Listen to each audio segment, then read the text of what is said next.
everyone, this is Alonzo here. I'm actually about to step out on a business trip to take care of some things. While I'm stepping out, I'm actually going to go ahead and place pending orders before I go ahead and step out. The beauty about pending orders, as you know, is able to get in a trade automatically while I'm stepping out and doing activities for the day. So on this trade, there's no trades here on this account. So I'm actually going to enter a trade before, and then I'm going to modify it, and then I'm possibly going to get out and close the trade. So the trade I'm going to be getting in the pending order is Bitcoin. I'm going to place some buy limits. I'm going to place this trade so I can go ahead and get in before the buy actually happens. So I'm going to place a buy limit here for a 3 standard. Okay. Now when I'm doing this, I want to make sure it's selected on buy limit here, and I want to find out the price that I'm going to select the buy. So I have to go to my chart and see where I'm going to place this buy limit. So I'm going to place it at 46037.19. 46037.19. 730.19. So now that I have my buy limit in place, I have it there. So now it's currently pending. The beauty about this now, since I'm about to go with my private driver, I don't have to keep looking on this trade while it's going to be pending. I've just placed the buy and the pending buy, and then if it activates, then it's going to buy. I want it to buy. It's a pending order. But what I'm going to do is I'm going to actually get in a trade for a 0.50 cents to trade, just in case it doesn't reach my buy limit, I'm still in the move. So what I'm going to do is now, I'm going to get in for 0.50 cents, market execution, and I'm actually going to get in the trade now. So now I'm in the trade, and I'm also have a pending order. So we're going to give updates on this in the video. So we're back here again, a quick update. As you can see now, we're actually moving to the destination. But while I'm on the go, you can currently see that the manual entry did activate, and it's at about 15 pips, close to 20 pips from when I entered. So now, that being said, I'm going to actually go ahead and place another manual entry. So I'm going to place another manual entry for the same lot size. So you can see here.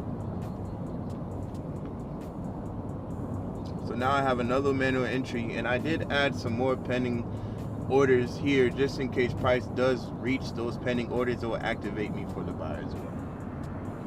So then this is just a quick update. We're going to see how this plays out soon. This is Zoe here on another update. So as you can see here, the trade that I manually entered is also in profit. So what I'm going to do is now I'm going to move stop loss at entry for both trades so it could be a risk-free trade.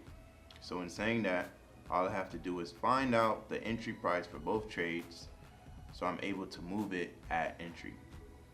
So I'm doing that right now for the first trade. So let me just modifying it.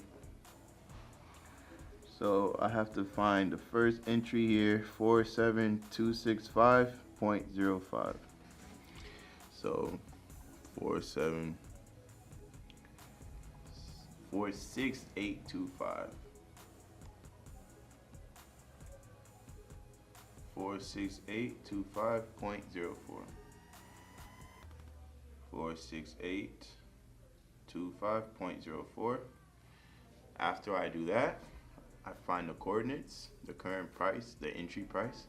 I put it at stop loss, and then I select modify. So that's trade number 1. Now I do the same for the second trade that is currently running as well. So for this one, it's 4726505. 4726505. You just have to remember the numbers. 476. Sometimes you have to go back. 4766505. What I do is I just keep saying it repetitively so I can remember. 4765265.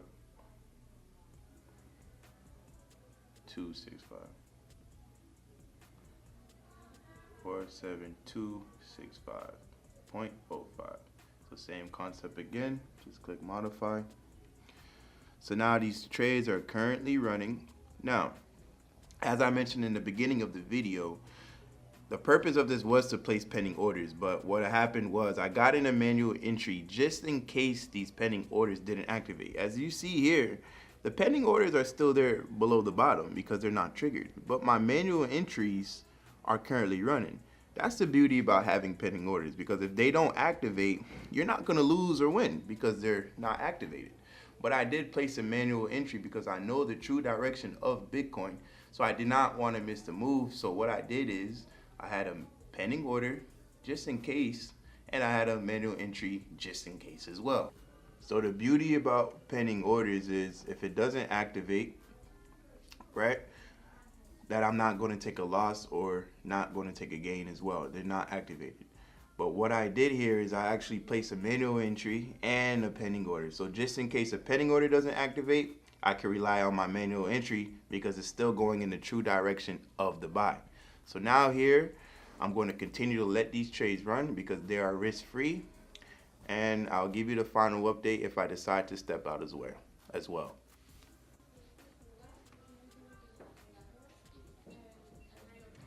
So quick final update. Let's get a closer look.